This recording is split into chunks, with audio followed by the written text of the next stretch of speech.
السلام علیکم ویور، کیسے ہیں آپ سب؟ امید کرتا ہوں سب بخیر و عافیت ہوں گے، اللہ شاد و آباد رکھے۔ ویورز 1998 سے 1999 تک ایک ریسرچ ہوا اسپیشلی ویریکوسل پر، یہ جاننے کے لیے کہ کیا ویریکوسل سے کوئی مسئلے مسائل پیدا ہوتے ہیں، جیسے میل انفرٹیلٹی ہے، اور جب میل انفرٹیلٹی اس کی وجہ سے ہوتی ہے تو وہ کون سی ایسی چیزیں ہیں جو ویریکوسل کی وجہ سے متاثر ہوتی ہیں۔ اس ریسرچ پر میں آپ سے بات کروں گا کیونکہ ہمارے بہت سے میڈیکل کے شعبے کے لوگ بھی اور عام لوگوں کے ذہن میں بھی ہے، اور ایون ان کو اس کا احساس تک نہیں ہوتا جب ہم ان کو ٹیسٹ رپورٹس کے بارے میں کہتے ہیں کہ بھائی آپ جائیں اپنا ڈاکٹر ٹیسٹیکولر الٹرا ساؤنڈ کرائیں، تو بڑے حیران ہوتے ہیں کہ ڈاکٹر صاحب ہم سے سب صرف سیمن انالیسس منگواتے ہیں اور اسی کے مطابق علاج کرتے ہیں۔ تو اس کے جواب میں ہمارا جواب یہی ہوتا ہے کہ آپ 8-10 سالوں سے 12 سالوں سے 16 سالوں سے لگاتار اپنا علاج کرا رہے ہیں، لیکن آپ کو کوئی فرق نہیں پڑ رہا کسی بھی میڈیسن سے۔ وقتی طور پر تھوڑا بہت فرق پڑ جاتا ہے، لیکن پھر آپ اسی جگہ ہوتے ہیں جہاں سے چلے ہوتے ہیں۔ بہت امپورٹنٹ ویڈیو ہے سائنٹیفک بیک گراؤنڈ کے ساتھ، کیونکہ اس ریسرچ آرٹیکل کا جو لنک ہے وہ بھی میں نے نیچے ڈسکرپشن میں دیا ہوا ہے کہ کوئی اس کو چیک کرنا چاہے تو اس کو خود بھی پڑھ کر انفیکٹڈ فیگر کے بارے میں معلومات حاصل کر سکتے ہیں۔ اس پر بات کریں گے ویورز، لیکن اگر آپ میرے چینل پر نئے ہیں اور ابھی تک آپ نے چینل کو سبسکرائب نہیں کیا تو چینل کو سبسکرائب کر دیں اور بیل آئیکن دبا دیں تاکہ اس طرح کی مفید ویڈیوز آپ لوگوں کو وقتاً فوقتاً ملتی رہیں۔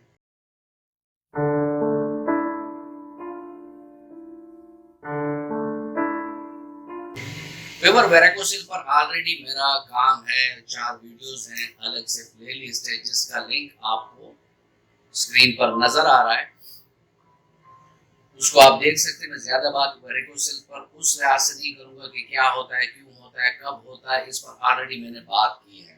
آج کی اس ویڈیو کا مقصد یہ ہے کہ میرے ویورز بھی یہ جان لیں، اور جو میرے میڈیکل کے شعبے کے ڈاکٹرز ہیں یا کوئی اور ایسے لوگ ہیں جو میڈیکل لائن سے ریلیٹڈ ہیں، تو وہ بھی اس ریسرچ سے اپنے نظریات کو دیکھ سکتے ہیں یا ان پر نظر ثانی کر سکتے ہیں۔ ویریکوسل ایک ایسا مسئلہ ہوتا ہے کہ ورلڈ وائڈ اور WHO کے انڈر بھی کافی ریسرچ کنڈکٹ ہوئے ہیں، اس میں بھی یہی بتایا ہے کہ یہ میل انفرٹیلٹی یعنی مردانہ بھانج پن میں اس کا ایک کلیدی رول ہے۔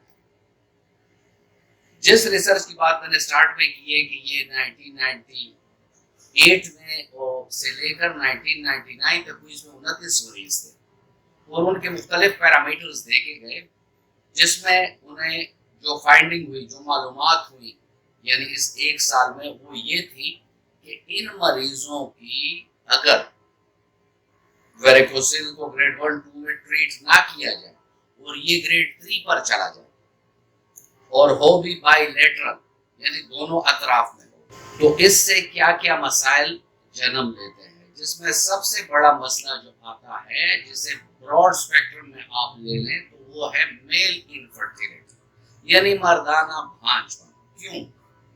اب سوال ہوگا کہ آخر رگیں ہی پھول گئی ہیں تو اس سے ٹیسٹس میں کیا فرق پڑا؟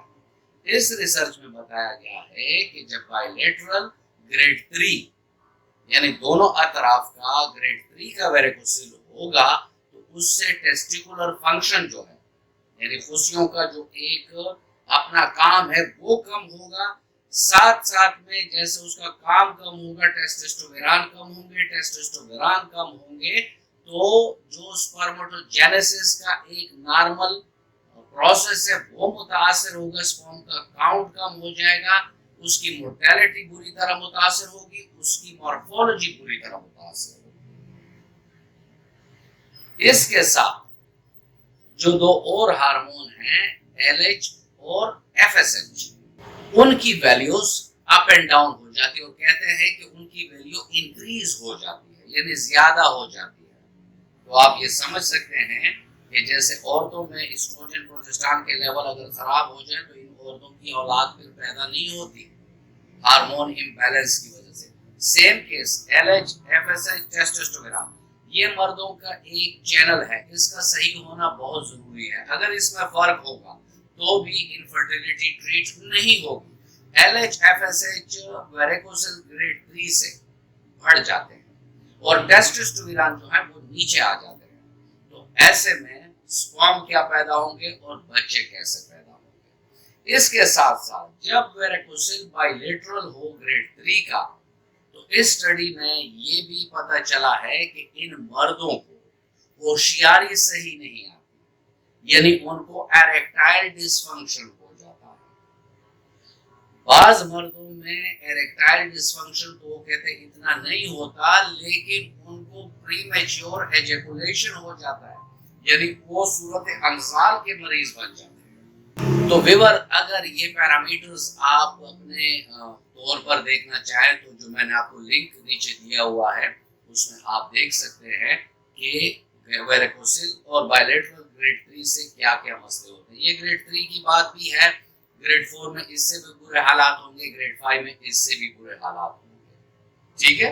اور بائیلیٹرل کے ساتھ اگر ایک ہی لیفٹ ٹیسٹس اکثریت کیسز میں زیادہ سفر ہوتا ہے کہ اگر گریڈ 3 یا گریڈ 4 لیفٹ میں ہوگا تو بھی انسان کو اس سے جو فرٹیلیٹی کے ایشوز ہیں وہ ضرور بنیں گے, جو میں کسی اور ویڈیو میں آپ کو WHO کی ایک اسٹڈیز کے بارے میں بتایا تھا, اس میں بھی یہی بتایا گیا. تو ویورز ویریکوسل کے علاج کے لیے آپ آپریشن اور میڈیکیشن, اس میں آپ جانے سے پہلے میرا ویریکوسل والا آپ پلے لسٹ ضرور دیکھیں تاکہ آپ کسی بھی ممکنہ نقصان سے بچ سکیں, کیونکہ اس کے اپنے اپنے وہ ہیں. اور میں نے جو بھی بات کی ہے, جس ویڈیو میں بھی بات کی ہے, وہ پروف کے ساتھ کی ہے. تو ویورز ہومیوپیتھک ایک سیف سائڈ ہے ویریکوسل کی ٹریٹمنٹ میں. بے شک اس میں ٹائم لگتا ہے, لیکن پیشنٹ نیچرلی ٹھیک ہو جاتا ہے, کیونکہ یا تو اس کی کوئی میازمیٹک فیکٹر ہوگا کہ اس کے میازم کی وجہ سے ویریکوسل ڈیولپ ہوا, یا اس کی انجری کی وجہ سے ڈیولپ ہوا, یا کسی خطرناک بیماری کی وجہ سے ڈیولپ ہوا, یا زیادہ ویٹ لفٹنگ یا وزن اٹھانے سے ہوا. جو بھی کاز ہوگا اس کے لیے ہومیوپیتھک کے بہترین میڈیسنز ہیں. ویورز یہ تھا آج کا ٹاپک, اور میں امید کرتا ہوں کہ آپ کو اچھا لگا ہوگا. اگر آپ کو اچھا لگا ہے تو ویڈیو کو لائک کر دیں اور فرینڈ اینڈ فیملی ممبرس کے ساتھ اس کو شیئر کریں. ملتے ہیں کسی ایسی ہی اچھی ویڈیو میں, تب تک کے لیے اجازت. اللہ حافظ.